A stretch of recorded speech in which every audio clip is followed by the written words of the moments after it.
before we even get to the fight. What made you wear those shorts? Well, Angel sent me not the Selena ones, but I like Chalino Sanchez. Yes. And on that same website, when I went to buy the Chalino Sanchez shorts, it was buy one, get one free. So I was like, oh, let me see what other shorts they have. And the first one to pop up was Selena. And I'm like, yeah, I'm getting that. Are you a major Selena fan? I do. Okay. I am, yeah. What is your favorite Selena song? See you in the vest. Okay. So now, are you going to be able to top that? Are you going to be able to find new shorts? Is this going to be like a thing that you got to do? Or is it just going to be whatever shorts from here on out? I mean, if I could find a company that'll put Selena's face on fight shorts, I'll definitely rock those.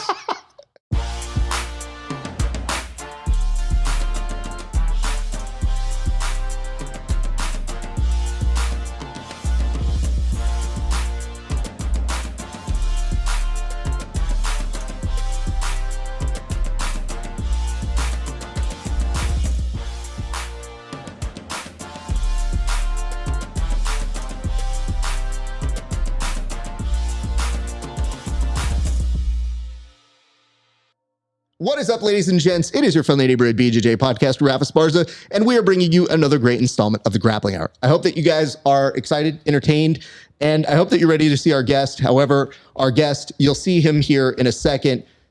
He's not important. We'll get back to me. The business that we need to get to is as follows. First and foremost, if you like the show, go ahead and check us on out on Patreon. That's right. Grappling Hour is on Patreon. You can go to patreon.com/grappling hour. You can see these interviews 30 days before anybody else for just $5 a month. Last month, we're supposed to give you 4. We gave you 8. That's what we're doing here. That is the commitment we have at the Grappling Hour. So you see them 30 days before anybody else, and it's a mix of grapplers that you know and love, and some folks that maybe you don't know, but you should know. So we are making sure that we cover all the bases here, from local to international. We just brought on some of the Euro Trials winners from ADCC, and I'm very stoked to see what they do, except for Owen O'Flanagan. I don't really care what he does. I don't think he's going to win. Don't tell him that. Don't tell him that. That would be very bad for me. So you can go out there, and for a few extra dollars, you can see our extra bonus content, not available anywhere else, including tape studies where we watch the fights with the fighters. You can also see extra bonus content where we ask fighters about steroids, topics that you pitch, and on occasion, we ask them the fighters that they respect the most, that they have competed against. It's a very good segment. And I think this is everybody's favorite segment. It's called Roast Raf.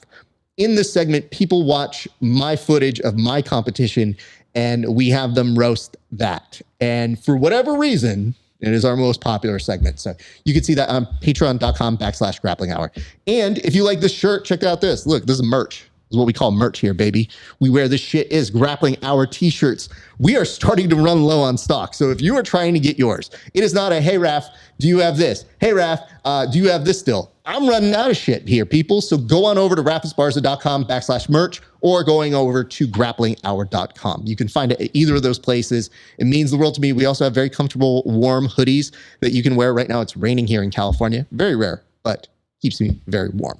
So check that out. You can also like, comment, and subscribe. And if you don't know what you want to comment on, by the end of this video, we will give you a prompt. Just stick around. And the very last big thing is join our Discord. Okay.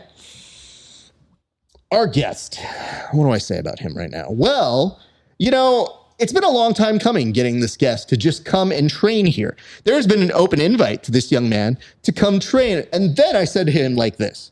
I said, hey, man, I'm definitely keeping tracks of all the great things that you're doing in your fighting career. He has been killing it. I've watched him through his amateurs. I've photographed him during his amateur days. I've watched him turn into a pro.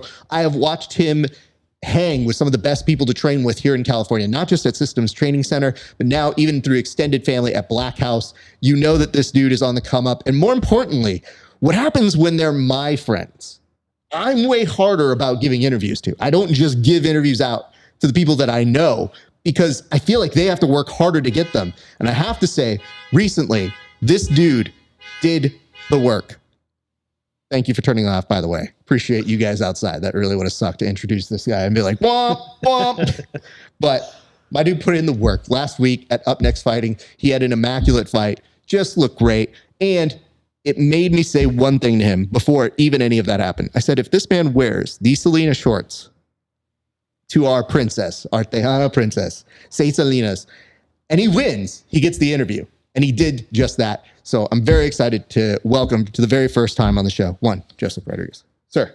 Thank you for having me. Hey, it is a pleasure to bring you on. Like I said, I'm hardest on those friends that I know, but I have to start by getting the air out and just trying to figure out what took you so long to come here and train, bro, because I've had an open invite to you and said, come train anytime. I know. Just that first, it's been a couple years now, but that first year I didn't have the car I have now. So probably would have broken down on the freeway trying to get here.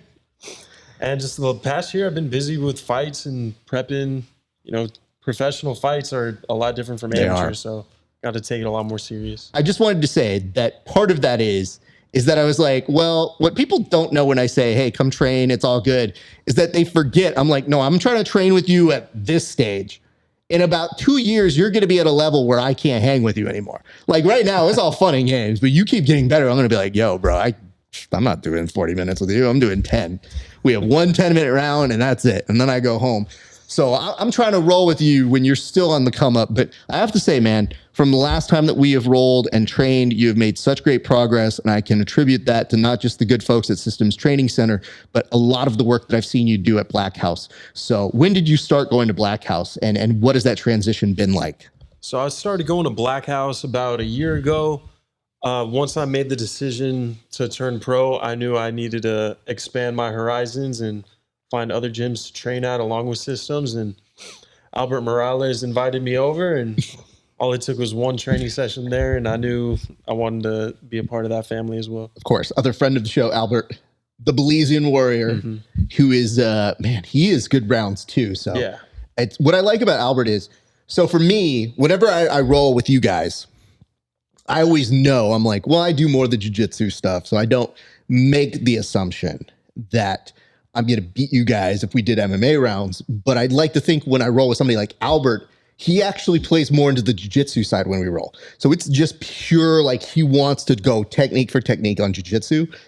And I appreciate that because some fighters, if I have a decent roll with them, they're like, hey man, I just want to remind you, you know, if I threw hands, and I'm like, I'm aware, dude. Yeah, that's just the ego talking. Let's put it this way. I'm not even the best guy they're going to roll with. But sometimes they just want to remind you, and I'm like, yep, sounds good, bud. You want to keep rolling or no? And they're like, you know, I'm starting to feel, I'm good. I'm like, all right, sounds good. But it does look like a natural progression. What has been your favorite element about training at BLACKHOUSE so far? Like you mentioned that Albert gave you the invite. What in particular do you feel has been kind of the thing that's made it call it home for you? Just everyone there's very welcoming, and everyone there's just, they're very good. Like Anthony Romero, one of my main training partners, he won the bantamweight title. Yeah. And from day one, I've been training with him, and he's beat my butt the whole way. But that's what's gotten me a lot better. And just that upper echelon of fighters that's there, just learning from them, that's what really makes it special for me to train there. It's been really dope for me because I've watched you. There's like a group of you guys all came up at the same time together at Systems. So what I think is great, and what I like to tell people when I train at other gyms, I like to bring it back to them. So I know when I've learned something really good, I go, you know what? I'm going to bring this back to my home gym. I'm going to teach them this. You know, somebody who I had no business rolling with taught me X or Y or Z. So have you been able to do that with some of the guys there and kind of give them like, yo, we were doing this and this was kind of dope, and I think this is good for your game, sort of a thing? Oh, absolutely. Like I've shown Angel and a bunch of my other teammates a bunch of stuff that's just like little adjustments from what we do.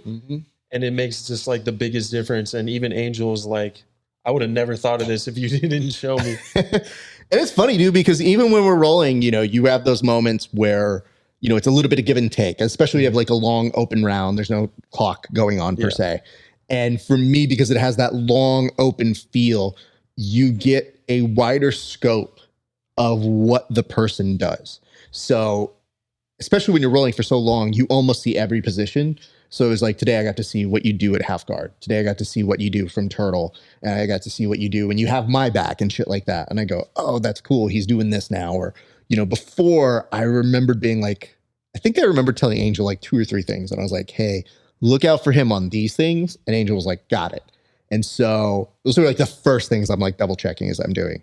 And some of the stuff that you're doing, I was like, that's really good for an MMA guy. Like, you need to have these kind of reactions. So it was just the little amounts of things that I was checking on that I was like, oh shit, I can see what what kind of training you might have, especially if you got Bolt Wrestling, you've got Morales as one of your training partners. You got Romero, who, by the way, congrats to him, man. That was really dope to see as well. So that's a very, very good world to be in. Let's talk a little bit about your fight. So this is your third pro fight now? Second pro fight. Your second pro fight. Apologies. So in your second pro fight, when did this come together and when did you start training camp for this one? So it was a little bit of a short notice fight. I got it with a month to go. So we only had about a little over 4 weeks to prepare. But when we saw film on my opponent, we knew exactly what to prepare for and just spent those 4 weeks grinding out the game plan. What made you say on a 4-week notice sort of a thing? Because a lot of times people love that 6 weeks sweet spot. They love that maybe 2 months out.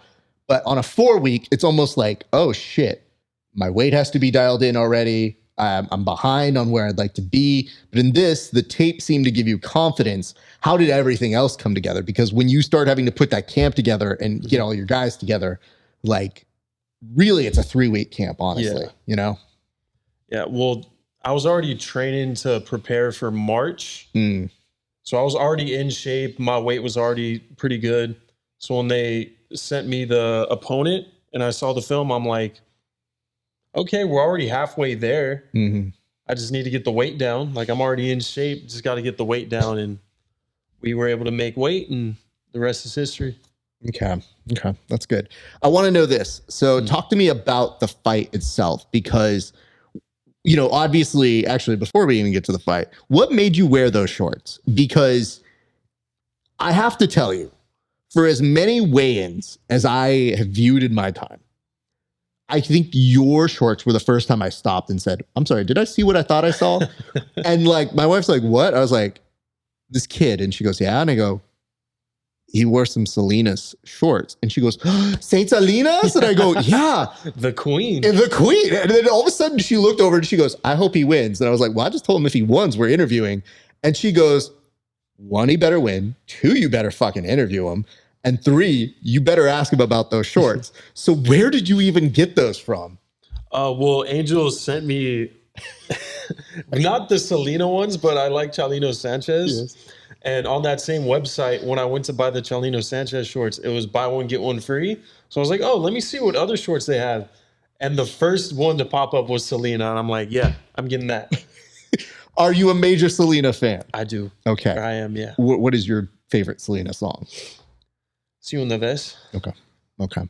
Because there's a part of me that when these things happen, that I see that and I go, I'm so happy for you just as a person, because I go, well, you're going to get more notoriety from this. But what I don't like about some fighting is that people don't always show their personality.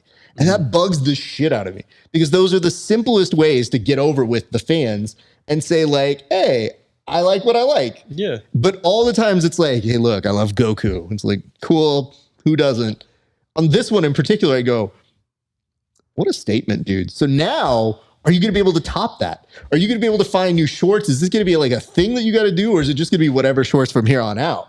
I mean, if I could find a company that'll put Selena's face on fight shorts, I'll definitely rock those. Let's do it. I just want to point this out. The unfortunate part about this is in the future, if my man's fighting for the UFC, this game is over. Yeah, like, we don't get to do this. So sadly. please have as much personality as you still can. Because absolutely. to me, I'm thinking to myself, I'm like, yo, there is nothing more intense than seeing Selena's face, like right up on you. Like, you had a dude in a triangle. So that dude, if you were wearing those fight shorts that had Selena's there, would have been like, yo, this is really embarrassing because I'm losing the fight already. But now I got Saint Selena's like with a microphone, like right up on me. I think that's another level of intimidation. So I think you might have a lane here that you need to stick with. Did you get any compliments from anybody else? Did you get anybody else coming up and say like, yo, those were pretty dope shorts? Yeah, I got a few people complimenting my shorts, but also the t-shirt I wore. I don't know if you saw it. I did. Yeah. A lot of people were commenting on my t-shirt. So just in case people didn't see what the t-shirt was, what was the t-shirt you were wearing, sir? So it was a t-shirt my girlfriend made. I'm mildly autistic, and I guess that autism won her over, and she made me a t-shirt that says "Rism with the Tism." So, okay. The other thing you should know is that photo of you wearing that shirt made its way to a couple of my friends. And I was like, yo.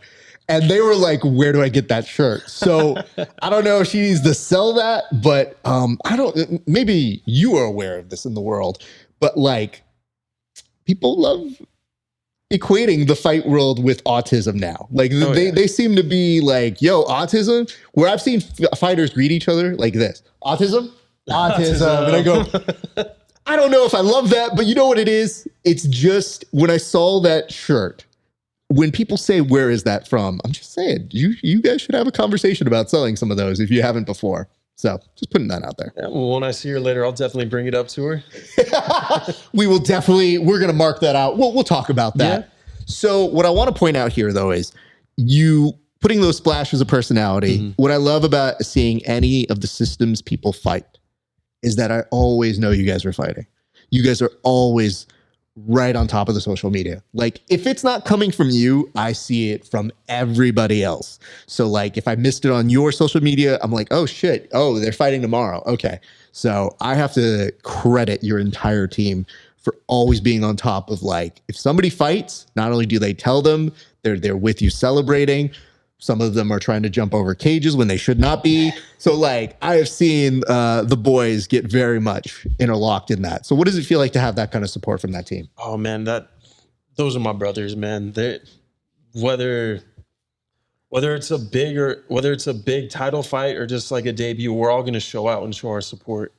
Because at the end of the day, those are our brothers, those are our training partners, and we wouldn't be able to get better if it wasn't for them. So we got to be there for our brothers. Yeah. I mean, the community that you guys have fostered is, I think, one of your greatest strengths as a team. And I say that as somebody who has viewed a lot of different people, that family element shines through. And I know it comes from the top. I've seen, for years with both what Marcus has done, but what Angel has done with you guys, he's really reined you in a very, very good way. So even when I'm not there to see you guys often, I like to think of myself as an uncle who shows up once or twice, somewhat drunk, leaves, and then says, be about yourselves. But I definitely, when I do come to try to visit, I always like to see what the progress is. I always like to see like, oh shit, this person does this now. Or, oh my God, like Ricky's leveled up, or this has happened. Yeah. And it makes me so stoked, but it's so nice that even when I'm not there, I'm 100% aware of what's going on just based off of your team. So let's get into the fight. Tell me from your recollection how that fight goes. It did go all the way, but you looked very solid throughout. So let's talk about it from like the walkout to round one. The walkout to round one. So I walked out to Twins by Fat Joe and Big Pun.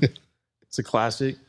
And then once round one started, we touched gloves and he came out swinging big looping shots. I was able to avoid them. And then I closed the distance, got in on a single leg. We clinched. He reshot on me. And the way we got to the ground is he didn't take me down, but I got a Kimura trap, sat, rolled him into it.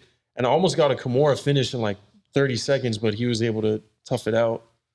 It is funny to me because you mentioned that. And you kind of were doing what I would probably do if I were fighting. Because I feel like you have that moment of, I could finish this, but if I finish this and I don't actually hit it, I won't be where I want to be. Yeah. So let's just abandon ship and let's go to the next thing. And I feel like the best fighters are people who look like they could finish in 5 or 6 different spots. And for you, I think that was awareness of, let's keep going. Let's make sure we stay on top and implement our game. Yeah, well, he had Gumby shoulders because I had that Kimura past his head. And once I realized like this isn't happening, and like so normally I can tune out the crowd. Yeah. But I hear Angel and D'Angelo like break it. I'm like, motherfucker, I'm trying. But as soon as I realized like, yeah, this isn't gonna give, I abandoned it, got on top, and just beat him up for the rest of the round. But we kept transitioning because he's got a dog in him, so he kept fighting out of positions. And what helped was he kind of was gassing himself out from how hard he was going. So I was able to switch out from Kimuras to arm bars to triangles. Yeah, I mean, you may recall that when we were rolling, you got to a part when you were going to start getting a triangle. And I was like, I've seen your work, sir. Yeah. This is not happening here. Like, what's so dumb is is that sometimes, you know, especially you have those long rolls, you just let things go and you go like, oh, I'm going to be in a triangle, but maybe I'll get out of it. And if he taps me, so what? I was in a spot where I was like, wait, why am I letting him do? I can get out now. If I don't do this now, I'm going to be stuck in this. And then I don't have that choice anymore. So I was like, why the fuck am I just get out, Raph? So I did have a moment where I was like, I just want to see how he does, what he does from here, because you did have a really, really good one locked up. Let me ask this. We'll get into rounds 2 and 3 in a second. But in that first round, it's usually very telling to me. If you took this fight and you had this confidence of watching that tape, was it going the way that you thought when you were initially looking at that tape that first day? Like from what you knew you could do, or were there things that you kind of made as a game plan from watching that tape with your team that you like made it easier to do? Yeah, I absolutely saw or felt in the fight that it was going the way I kind of envisioned. Because from what I saw, his jiu-jitsu wasn't that good, so I knew I could capitalize on it, and I was able to, and just keep positioning and keep transitioning out of position to another one, or submission to submission. And he was tough. He didn't tap, and I had an armbar locked up. I had a Kimura, a triangle, almost had a rear naked choke, but he fought out of it. He's a tough dude, man. Dude, I mean, it's always funnier to say, like, when I tell people, like, you definitely train to be at that spot where you can finish somebody off, right? Where you're like, okay, I got this. You got to go for that kill. You got to go for that finish. And some days it's just not going to be easy. You know, some days you look at it and you go, especially when somebody's saying like in a fight, they're like, I don't want to lose like this. So as I mentioned earlier, the awareness to know to transition also opens up your game to say like, okay, great. If we're not going to do this, we're going to stay dominant. We're going to keep on these things. So is that kind of the way round 2 goes? Because he goes to his corner, you go to your corner. They have to be pretty happy with that first round. How do you stay in that zone? And what were they telling you in terms of any adjustments that you need to make? Because the one adjustment I'm sure I would have said, given what they were saying, was I would have like, bro, why aren't we finishing? Fuck you, bro. Finish this fucking fight. I was trying. But what did your team tell you? I'm just saying, because I know D'Angelo, and I want to be like, yo, I'm pretty sure that's what came out of his mouth. So that's all. Yeah. No, they just told me to stay on top, because a lot of the transitions, I'd go to my back, and when he'd get out, I'd be in guard and then be throwing up other submissions. So they were just telling me to stay on top.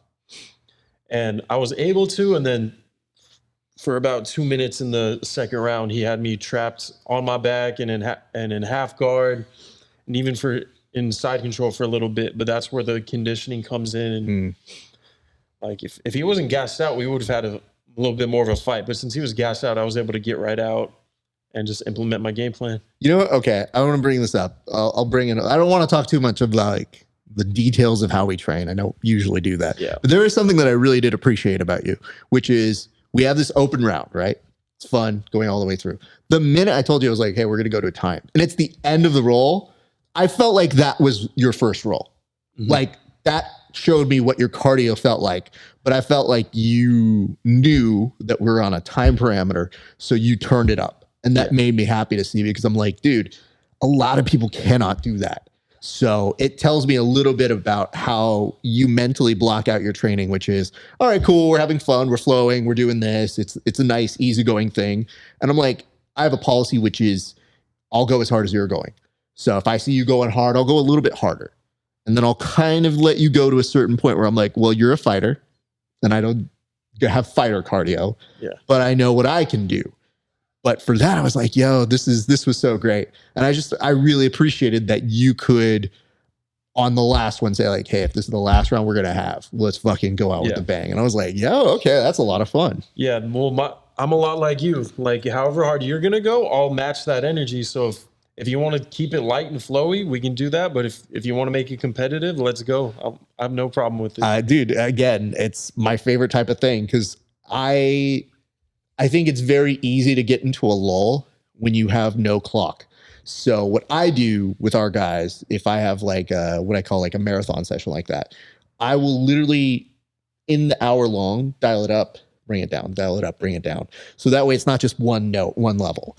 And I have a big policy, which is do whatever you want. Like if I don't get out of it, that's on me.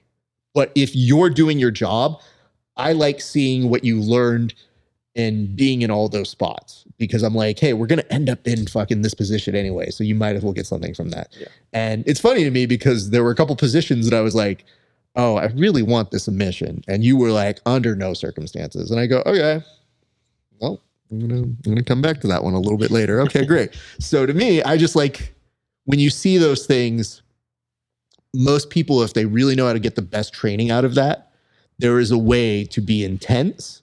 There is a way to be systematic, and there is a way to be like productive. So I try to make all of those roles feel like that. But partially why I put on like the last minute is usually timed, or the last round is timed, is to amp up that last cardio. Like, all right, we're going home, but before we go home, we earn our go home. Yeah. So that's why to me, I was just like, okay, I see what happens. So next time I put on a clock, I know exactly what to expect from you. When I'm going to be like, hey, we're going to put on a clock. Is that okay for you? I'm going to 100% just expect. I was like, this dude's going to be coming fighting out of the gate right there. Yeah, shout out to Angel for that, because he plays a big part in my strength and conditioning, especially with jiu-jitsu.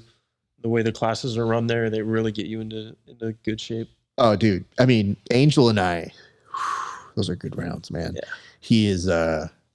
He is somebody who I very much appreciate as an instructor, and I've seen him grow up.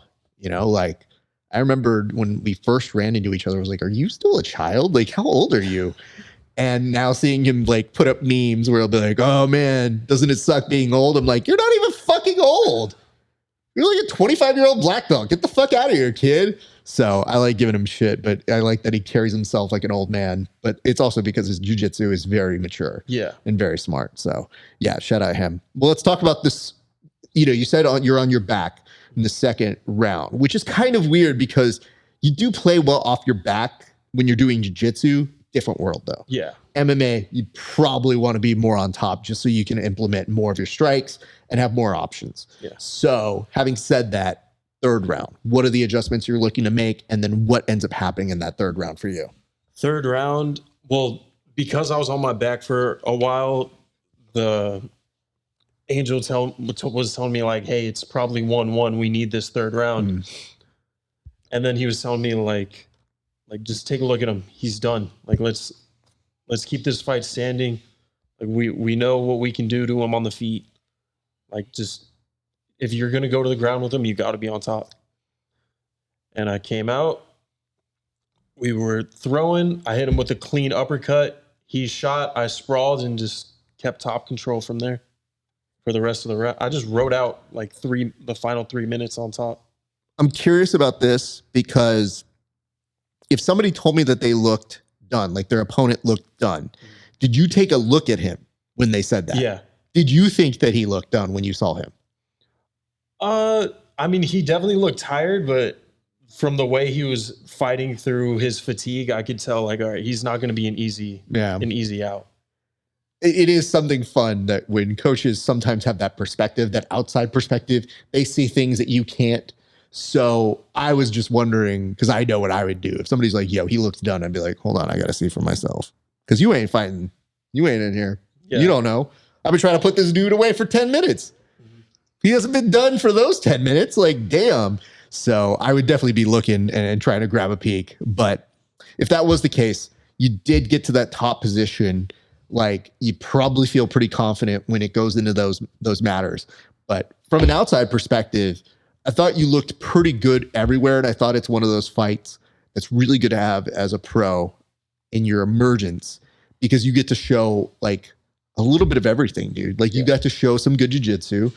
You get to set up your strikes to get those takedowns and to get those moments that you want where you can implement your jiu-jitsu. And I just thought like, yo, man, when they put up and they say like, yo, we're really proud of you and those kind of performances, I was like, yo, they should be, man. That was a really all around good performance by you. Yeah, I'm really glad I got to showcase my grappling this fight, because my first fight, it only lasted a minute and it was all striking. So, well, you know what really sucks is I say this sometimes to my friends where I go, hey, listen, I know we were working on X or Y or Z. You're grappling this time. You're striking this time. Take the win, dude. Because sometimes people are like, man, I really wish I got to show like you won. That's all that matters. All that matters this time. We got away with it this time. Next time, bro. But I definitely love a few of my friends who are better, let's say, grapplers than strikers. Sometimes they're like, dude, I didn't even get to show. I didn't even get to show this time my striking. I'm like, well, it's a good thing. You're kind of a better grappler than you are a striker, bro. So like, I'm all for the challenge, but I want you to get that W. So I tell people, I'm like, it's fighting is crazy. And I always tell people this.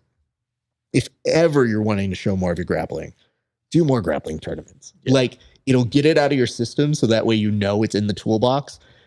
But for fighters, when they say that, I'm like, bro, there's a Naga down the street. Go Kimura the shit out of somebody in that tournament, and it will just remind you can, but win's a win, motherfucker. So when you won that last one too, I was like, hey man, this is good business. Yeah. It's nice when you get to show off the hands.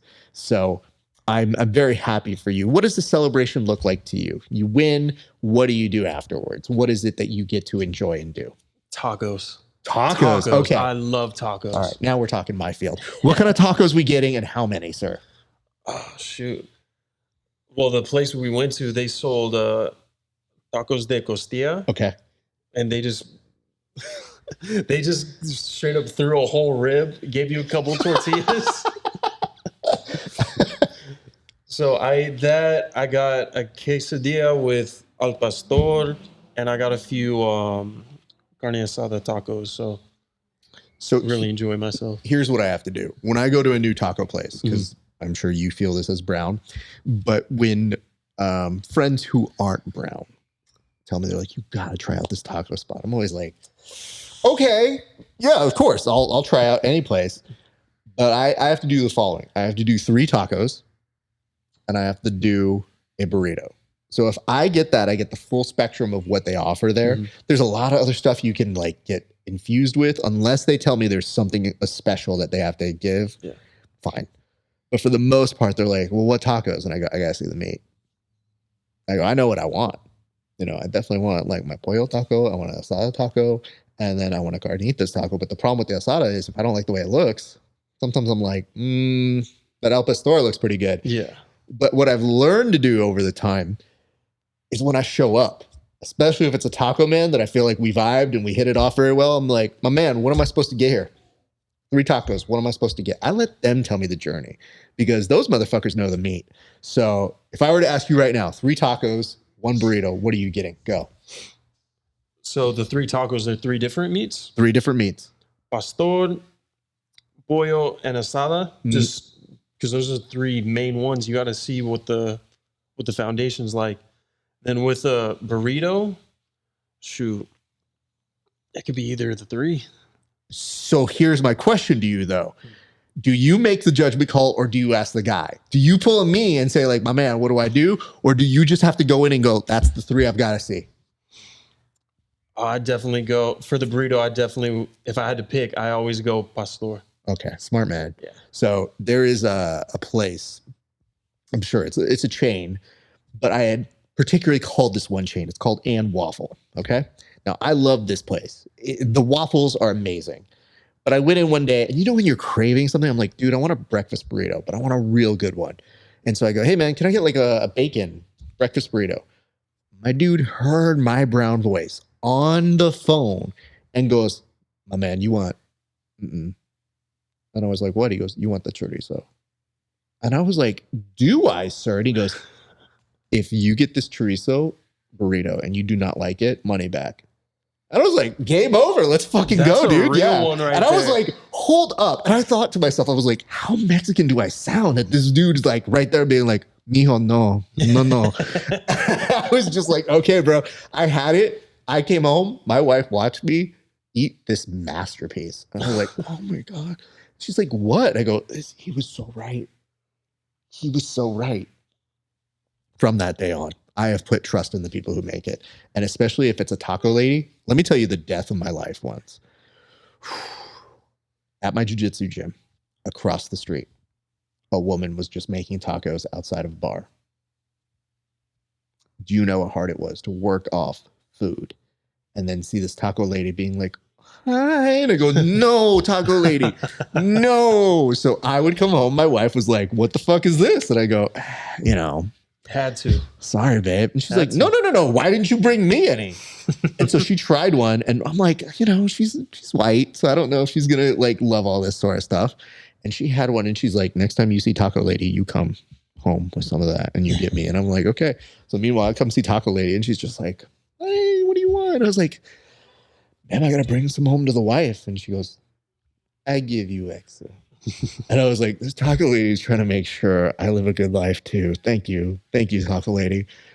All my friends in the gym started doing the same thing. They're like, why is Raph getting tacos? And I was like, oh, fuck, I think they know. Shit, I should have kept it to myself. Cut to like about 2, 3, 5, 6 months later. One day, Taco Lady's just gone. No. And it was sad. I literally, like, a tear was forming. It didn't make its way down, but like, I was like, hey, where is she? She's like, oh, she's not here anymore. She doesn't do it anymore. I was like, is she okay? And they're like, she's fine. She's just not doing this anymore. And I was like, okay, that's for her. It's a heartbreaking story, Bro. Man. It hurt.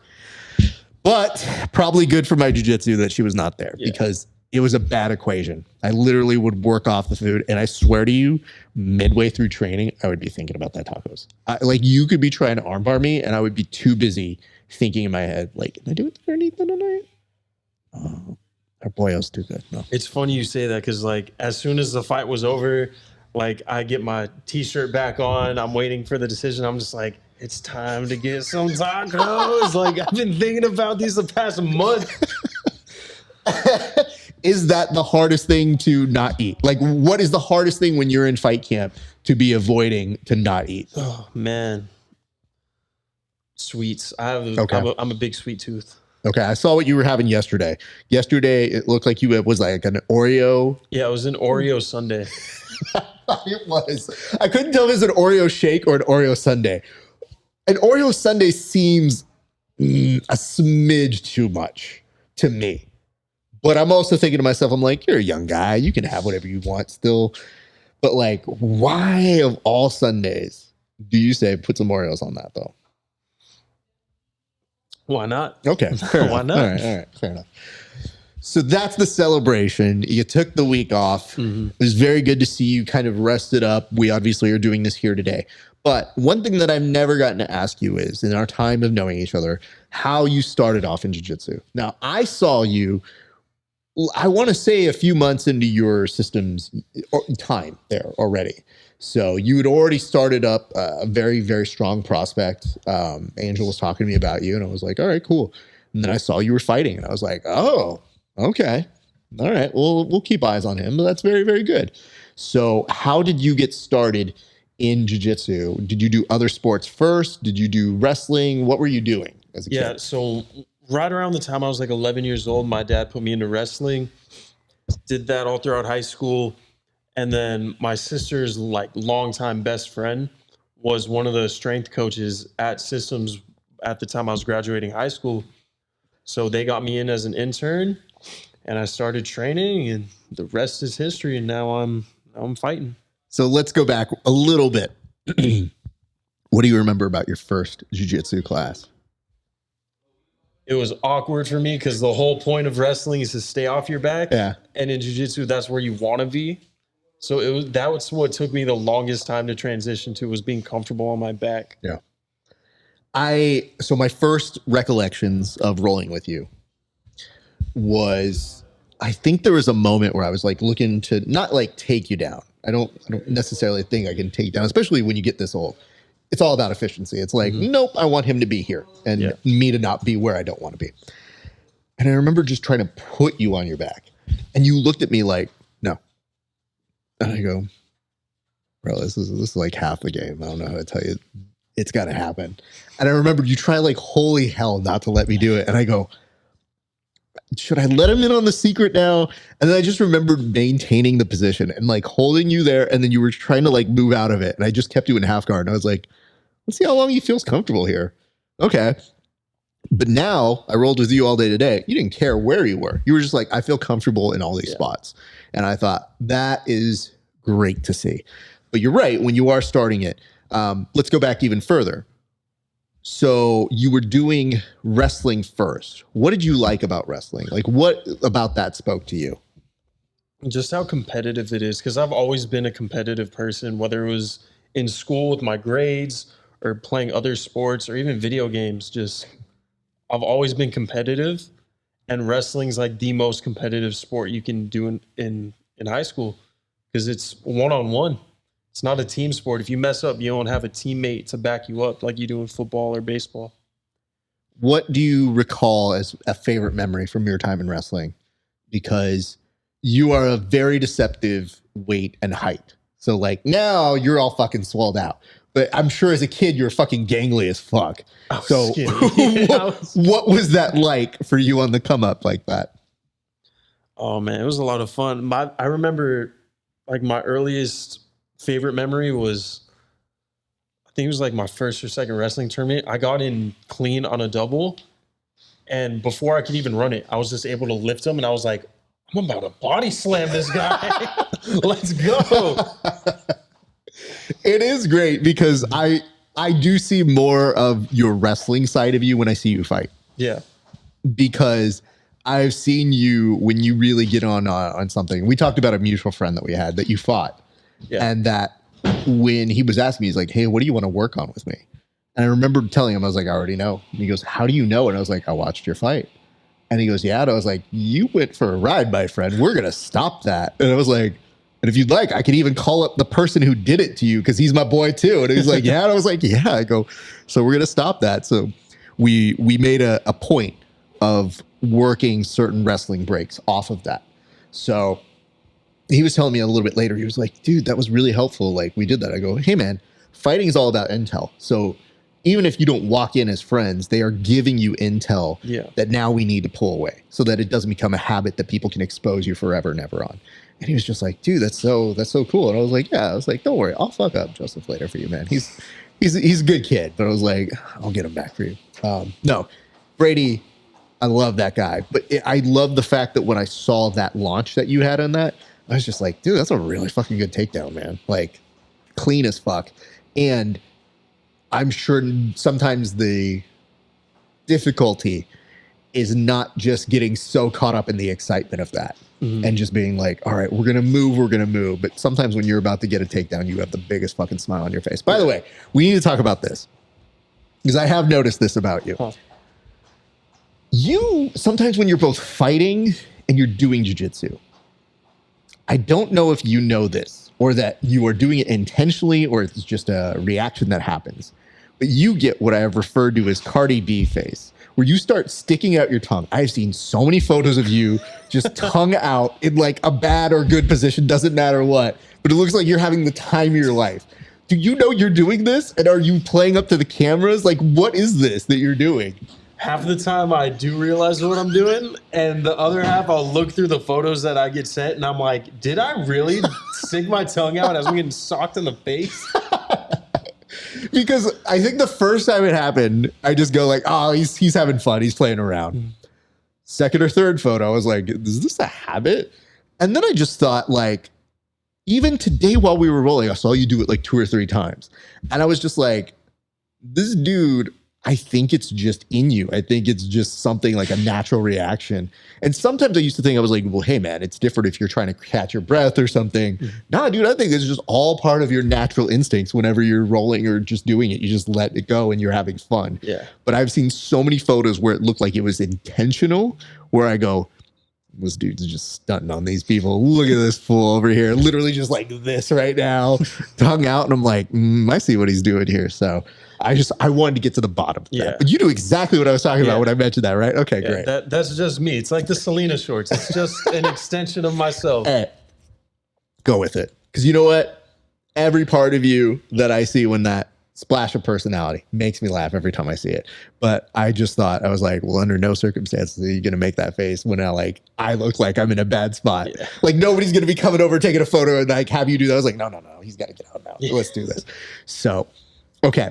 What's the first move that like made itself to you? Like, what do you remember as the first jiu-jitsu technique or move that kind of became like a signature or something that you said, I get this now? Well, just because of my body style, I have long legs. So naturally the triangle was like one of the first things that really became like one of my signatures.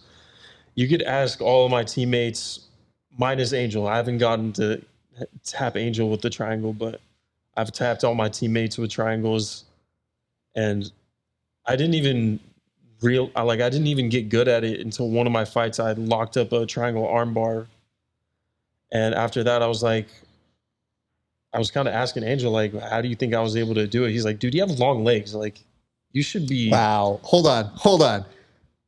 I like the Angels just like saying it with disgust, which is, you have long legs. It's like cheating. Yeah. Like typical short dude answer of being like, yeah, dude, I'm jealous. You have long legs. Like, I know you have longer arms and legs.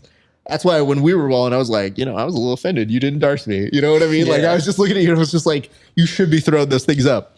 But for Angel to just be like, especially mid-fight, to be like, oh, you have stupid long legs, whatever, you idiot. Anyway, get out there, and like closes the gate back on you. So that's fair. Do you want to learn how to triangle Angel though? Off the camera, yeah. Okay, yeah. No, I'm not gonna tell you right here. No, that's for the deep Patreon page. Y'all can pay extra money for that one. I'm just saying. I was like, I'm willing to help the cause here. Okay, I'll figure something out, because although I don't triangle Angel, I think I have ways. I think I have a couple ideas that you could do. I'm always happy to make sure that Angel's life is a little bit harder. And you know what? No greater gift than your student tapping you. So Angel would want me to teach you the things and to tell you the Angel things. would want. Absolutely would. He is going to be so mad when he sees this, by the way. So angry. He's going to be like, why did you spend half of the interview saying what a great coach I am, only to get toward the end of the interview and be like, oh, let's fuck him up together. We're going from praise to just plotting. And people will tell you it's my usual MO. So you figured triangle was your first one. What was the hardest concept to get used to outside of being on your back? Like in jiu-jitsu, what was the one that you were kind of like, this feels unnatural, or this is kind of weird? Aside from being off my back, it was just, I think the first sweep I learned was the Kimura sweep. And it was weird to me because like I could never get it because I would never like lift my hips. So I would just get the Kimura and just try and turn my body. And for the longest time, I didn't even think about like using my hips to get these sweeps and all these other positions. So once I was able to get that down, just so much came so fluid. Yeah. Yeah, you're putting it a lot more together now. So that's actually really good to see and have those breakthroughs. I want to ask this. You're here, you're local, you got a good record so far. Where are we going? Like, what do you envision as the next steps for you, sir? I want to take it all the way to the UFC if I can. Like, it's both exciting and terrifying to think that I could actually be something in this sport. But when I look back at all the work I've put in and the work I'm going to continue to put in, it makes sense that I'm making strides and have the record that I do. That's awesome, man. Good on you. I always like to try and give people the opportunity to shout out their teams. We've done part of that, but I do want to give you the official opportunity to. So what I'm going to do, see this camera right here? That's your camera. Okay. So I want you to look at the camera, and I want you to tell your sponsors, your teammates, anybody who helped you get this big win recently at Up Next Fighting. Go ahead and give shout outs to anybody you want to, sir. But the camera is all yours, sir. All right. Well, there's so many teammates. It's hard to pick out just a few. So I want to shout out all my teammates at Blackhouse, all my teammates at Systems, Coach Jason Park and Coach Angel Diaz. You guys help. You guys are, this win is just as much yours as it is mine. Because without you guys, I wouldn't be able to have gotten this win. And I only have one sponsor, my boy Roy. He's my barber. He also has a clothing brand, PRVL. It's based out as the South Bay. That's where I stay at. And if anyone wants privates, I offer them. And anywhere in the South Bay, we can make it work. That's right. So just a logistical question here. Yeah. Okay. We were talking about this off air. Your barber also makes hats. Yeah, well, he makes hats. He makes T-shirts. He has hoodies. I think probably start making beanies and other articles. All of those things kind of make sense. I mean, beanies maybe a little bit less, but I'm just saying, like, if you're a barber, we're covering up your work here, my friend. I've seen you line this guys up. Like, look at that. Like, dude, The fades are clean. Everything looks good. But when he has the hat on, I'm like, I wouldn't know. And he's not bald, bro. So like, we gotta make sure we don't cover up the masterpiece you're cutting here, bro. I'm just saying, I don't know too many barbers that are like, yo, wear my hat too. Because I'm like, wait. Well, he gave me this to wear on my walkout to the cage because I can't have my hair gelled up and pomaded and clean cut. So the next best thing is to put on a hat. It's all good. It just logistically was not the thing I thought I was going to hear when you said, oh, this is a sponsor. And I was like, oh, your sponsor. Of course. That's a good hat. Good for you. Tell me about it. You're like, oh, it's my barber. And I was like, well, that doesn't make sense to me. That's going to get a little confusing for, I think, some of us out here. So good on that. Congratulations on that. And I'm sure we're going to be seeing you probably at Up Next Fighting again very, very soon. Absolutely. I'm very stoked for that. So shout out to you. Shout out to them. And let's make it so that you actually come back here sooner than later, sir, because I'm not waiting another 2 years for you to make your way on over to the gym. You have a car now. Absolutely. Well, yeah, now that I've been here and we got good training in, I'll definitely see if anyone else wants to come and maybe we can make this a monthly or a bi-monthly. I would love that, dude, because you know what? A lot of those guys, they're not as bad, but they haven't shown up. And a lot of those guys, I don't know if you guys know this about the Systems boys. They're very good. They're very funny. But they do talk a little trash. And I will say this. I've only seen a couple of them show up. So where are you guys at? Just saying. He showed up. I mean, it took him 2 years. I know exactly how I'm going to get him. I'm going to be like, hey, let's go get something to eat. Bring him right over here. Yeah, no, tell them 100% we'll go, we'll train, we'll get food, whatever it is. But like, we got eyes on all those boys. So they all got fights and shit lined up. And I know times are tough to schedule, but I am the easiest person in the world to find. I am here all the time, especially on Saturdays, 11 to 1. There's an open mat here at Mama. I'm just saying. And I did the pleasure of putting you toward the end of the open mat. So I was like, nobody's going to bug you, dude. Like, we're going to be rolling. Half these dudes are going to be hitting pads and like doing nonsense. So I'm going to like let them do their thing. And only one of the guys tried accidentally kicking him when we were rolling. So I felt very, very good about that. Cones almost worked. So here's what we're going to do, dude. I'm going to say congratulations to you. Good work. Very proud of you, my man. You did excellent. And keep up the very, very good work. All right? Thank you. All right. And to the rest of you guys, thank you so much for watching. You have been watching The Grappling Hour. Here's a couple quick reminders. First and foremost, if you enjoyed this episode, do us a solid. Go on over to patreon.com/grappling hour. Join for $5 a month. You can see these interviews 30 days before anybody else. And if you want to pay a few extra bucks, you can see extra bonus content that's not available anywhere else, including Roast Raf, a segment where people roast my competition footage. So that's right. We get some of the best athletes in the world and use them as a kind of amateur comedians, but they make fun of my shit, which sometimes they're funny. Sometimes not. Sometimes I feed them the jokes because I'm funny. They're not. Anyway, extra money, tape studies, and you can also see extra bonus episodes, mini-sodes on that as well. Additionally, like, comment, and subscribe. If you made it all the way to the end of this video and had no idea on what you would like to comment on, let me give you a prompt. Why don't you comment on the type of fight shorts that you think would be better than the Selena shorts that my man here wore? I don't think you can top it, but if you got one in the comments section, let me know what you think could top it, because I'll tell you this right now. I do anything for Selena's, and I don't think anybody's going to beat that one. So like top of the charts right there. So go check that on out. Also, you can join our Discord at Grappling Hour. And last but not least, the merch, baby. Look at this shit. Look at this shirt. I look clean. I am running out of sizes. If you are a large, womp, womp. Just saying. If you're a medium, womp, womp.